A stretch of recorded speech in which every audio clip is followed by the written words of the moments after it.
Hi friends, welcome to bashaskitchen. bashaskitchenல இன்னைக்கு நம்ம 10 வகையான டிப்ஸ் அண்ட் ட்ரிக்ஸ் வீடியோ பார்க்க போறோம். இந்த டிப்ஸ் வச்சு நீங்க வீட்ல ஒரு பெர்ஃபெக்ட்டான பிரியாணி எப்படி செய்யறது அப்படின்றத பத்தி தான் இந்த வீடியோல உங்களுக்கு ஷேர் பண்ணிருக்கேன். பிரியாணி செய்யறதுக்கு ஒரு இன்கிரிடியன்ட்ஸும் நம்மளுக்கு பெர்ஃபெக்ட்டா இருக்கணும்.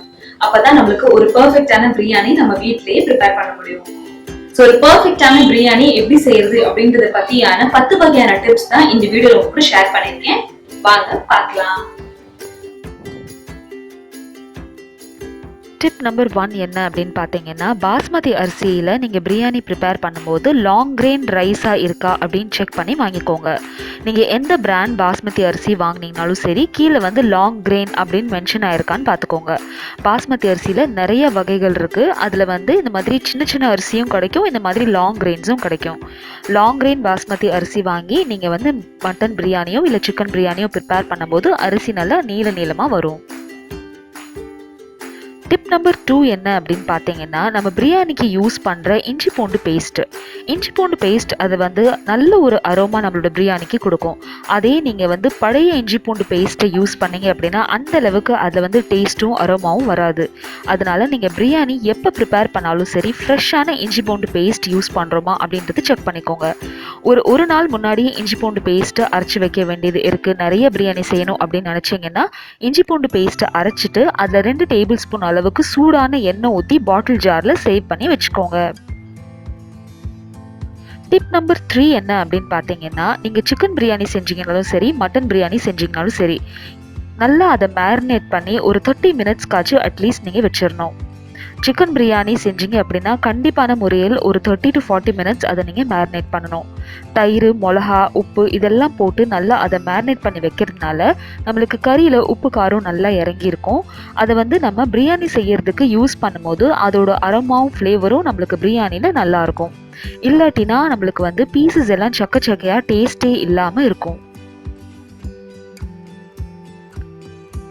டிப் நம்பர் 4 என்ன அப்படின்னு பார்த்தீங்கன்னா, வெங்காயம் தக்காளி எந்த அளவுக்கு நம்ம பிரியாணியில் யூஸ் பண்ணணுன்றதை பற்றி தான்.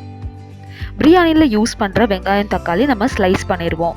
ஸ்லைஸ் பண்ணி யூஸ் பண்ணுறது எந்த அளவுக்கு நீங்கள் வெங்காயம் எடுத்துக்கிறீங்களோ அதுக்கு பாதி அளவுக்கு தக்காளி நீங்கள் எடுத்துக்கணும்.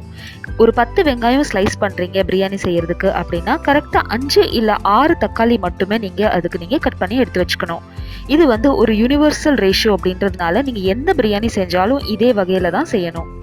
இப்போ நீங்கள் நிறைய பிரியாணி ப்ரிப்பேர் பண்ணுறதுக்கு கிலோ கணக்கில் எடுக்கிறீங்க அப்படின்னாலும் 1 கிலோ வெங்காயத்துக்கு 3/4 கிலோ தக்காளி எடுத்துக்கிட்டிங்கன்னா கூட போதும். இந்த ரேஷியோவில் நீங்கள் மட்டன் பிரியாணியோ சிக்கன் பிரியாணியோ ப்ரிப்பேர் பண்ணும்போது அது தக்காளி சாதம் மாதிரி இல்லாமல் நல்ல நம்மளுக்கு ஃப்ளேவர்ஃபுல்லாகவும் நல்ல டேஸ்டியாகவும் இருக்கும். டிப் நம்பர் 5 என்ன அப்படின்னு பார்த்தீங்கன்னா, ரொம்ப முக்கியமானது வாட்டர் ரேஷியோ. அடுத்த டிப் பார்க்குறதுக்கு முன்னாடி வீட்டில் உட்காந்துக்கிட்டே நான் நிறைய பணம் எப்படி சம்பாதிக்கிறது அப்படின்றத பற்றி தான் பார்க்க போகிறோம். நிறைய பணம் வீட்லேயே உட்காந்து சம்பாதிக்கிறதுக்கு நீங்கள் பண்ண வேண்டியதெல்லாம் என்ன அப்படின்னு பார்த்தீங்கன்னா, உங்களோட கூகுள் ப்ளே ஸ்டோர் போய்ட்டு ஷாப் 101 அப்படின்ற ஒரு ஆப்பை நீங்கள் டவுன்லோட் பண்ணணும். இது ஒரு ரீசேல் ஆப் அப்படின்றதுனால இதில் நிறைய மேனுஃபேக்சரர்ஸ் அவங்களோட ப்ராடக்ட்ஸ் எல்லாத்தையுமே இந்த மாதிரி டிஸ்பிளேக்கு வச்சுருக்காங்க. இதில் நீங்கள் ஹை குவாலிட்டியான சாரீஸ், டிஷர்ட்ஸ், பெட்ஷீட்ஸ் இந்த மாதிரி வீட்டுக்கு தேவையான பொருட்கள் எல்லாமே நீங்கள் இதில் பார்க்கலாம். இது நீங்கள் வீட்லேயே உட்காந்துக்கிட்டு உங்களோட ஃப்ரெண்ட்ஸ் அண்ட் ஃபேமிலி மெம்பர்ஸோட ஷேர் பண்ணி நீங்கள் காசு சம்பாதிக்கலாம்.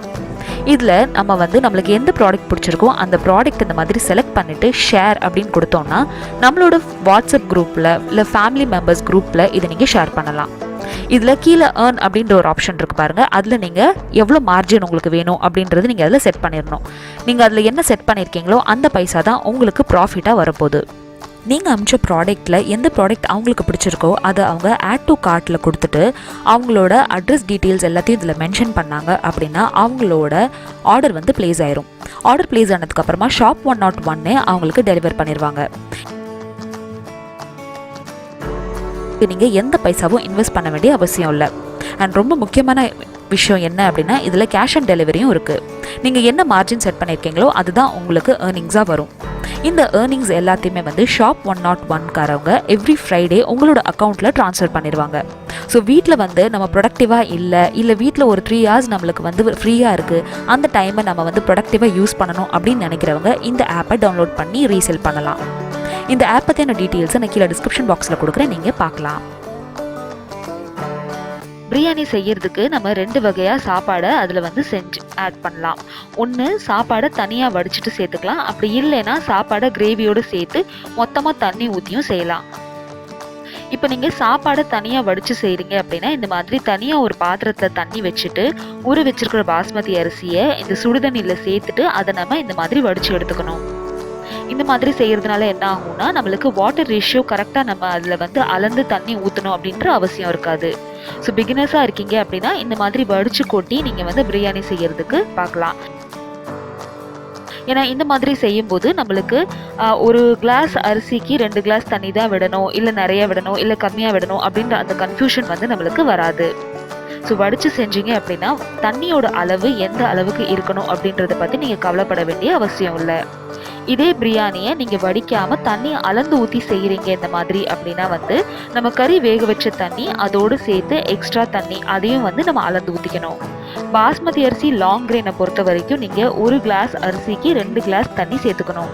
இதே ஜீரக சம்பா அரிசியாக இருந்துச்சு அப்படின்னா 1 கிளாஸ் அரிசிக்கு நீங்கள் 1.5 கிளாஸ் தண்ணி சேர்த்துக்கிட்டிங்கன்னா போதும். ஜீரக சம்பா அரிசியை இதே நீங்கள் குக்கரில் செய்கிறீங்க அப்படின்னா 1 கிளாஸ் அரிசிக்கு 1 கிளாஸ் தண்ணி சேர்த்துக்கிட்டிங்கன்னா போதும். இப்போ இது நம்ம இந்த மாதிரி ஓப்பன் வெசலில் செய்கிறோம் அப்படின்றதுனால நான் சொன்ன அளவு இதுக்கு கரெக்டாக இருக்கும். கண்டிப்பாக நீங்களும் ட்ரை பண்ணி பாருங்கள். டிப் நம்பர் 6 என்ன அப்படின்னு பார்த்தீங்கன்னா நம்ம பிரியாணி செய்யறதுக்கு தம் வைக்கிற டைம் தாங்க. இப்போ சாப்பாடை நீங்கள் தண்ணியோடு சேர்த்து இந்த மாதிரி கொதிக்க விட்டு தம் வைக்கிறீங்க அப்படின்னா இதில் வந்து நல்ல மாய்ஸ்சர் உங்களுக்கு இருக்கும். அதனால் இதில் இந்த மாதிரி அரிசியில் அடிப்பிடிக்காது. ஆனால் அதே நீங்கள் சாப்பாடை வடித்து கொட்டிட்டு அதுக்கப்புறமா தம் வைக்கிறீங்க அப்படின்னா நம்மளுக்கு கிரேவி கம்மியாக இருக்கும், அடியில் பிடிக்கிறதுக்கு சான்சஸ் இருக்குது. அதனால் சாப்பாடை வடித்து கொட்டி பிரியாணி செய்யும்போது அடியில் பிடிக்காமல் இருக்கணும் அப்படின்னு நினச்சிங்கன்னா தம் வைக்கிறதுக்கு முன்னாடி 1 கிளாஸ் அளவுக்கு சாப்பாடு வடித்த தண்ணியை இந்த மாதிரி 4 பக்கமும் ஊற்றி விட்டுருங்க. 4 பக்கமும் ஊற்றி விட்டுட்டு அதில் இந்த அளவுக்கு மாய்ஸ்சர் இருக்கான்னு செக் பண்ணிக்கோங்க.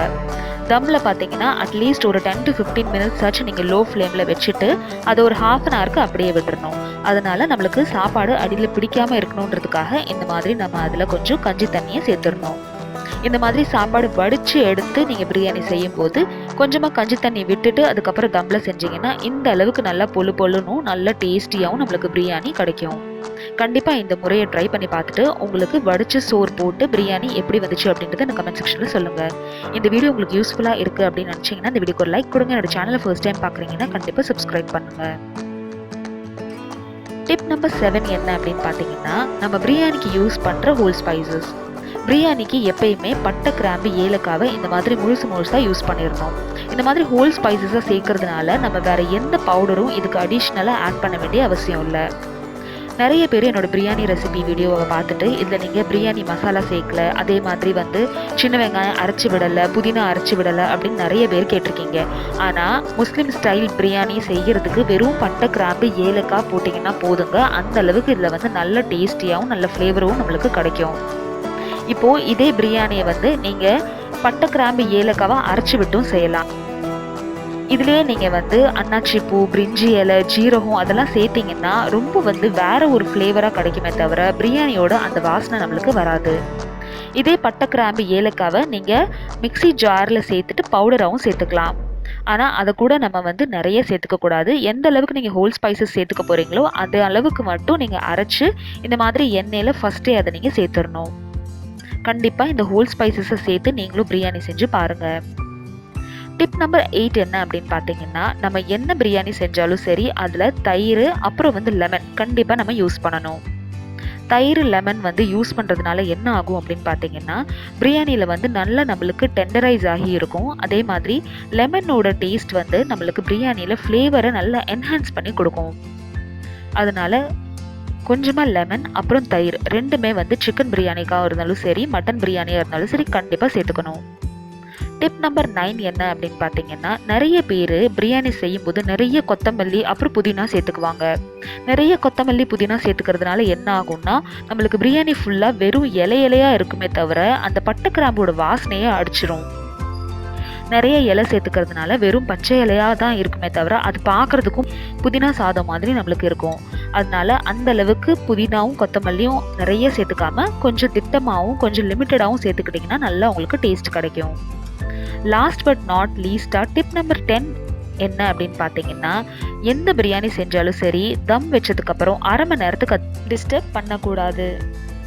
தம்மில் ஒரு 15 மினிட்ஸ் லோ ஃப்ளேமில் வச்சுட்டு ஃப்ளேம் ஆஃப் பண்ணிடுங்க. ஆஃப் பண்ணிவிட்டு அட்லீஸ்ட் ஒரு 30 மினிட்ஸ்க்கு அதை நீங்கள் ஓப்பனே பண்ணக்கூடாது.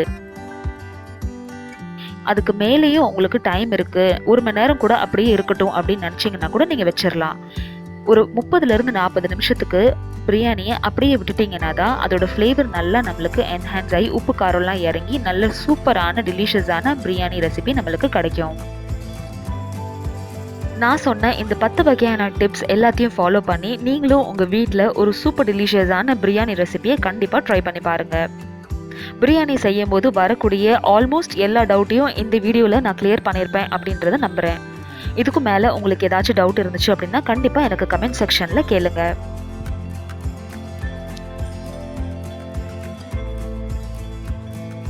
இந்த 10 டிப்ஸ்லயும் எந்த டிப்ஸ் உங்களுக்கு ரொம்ப பிடிச்சிருந்தது அப்படின்றது எனக்கு கமெண்ட் செக்ஷன்ல கண்டிப்பா சொல்லுங்க. இந்த வீடியோ உங்களுக்கு யூஸ்ஃபுல்லா இருந்துச்சுன்னா இந்த வீடியோக்கு ஒரு லைக் கொடுங்க. என்னோட சேனலை ஃபர்ஸ்ட் டைம் பாக்குறீங்கன்னா கண்டிப்பா சப்ஸ்கிரைப் பண்ணுங்க. Thank you so much for watching. Bye.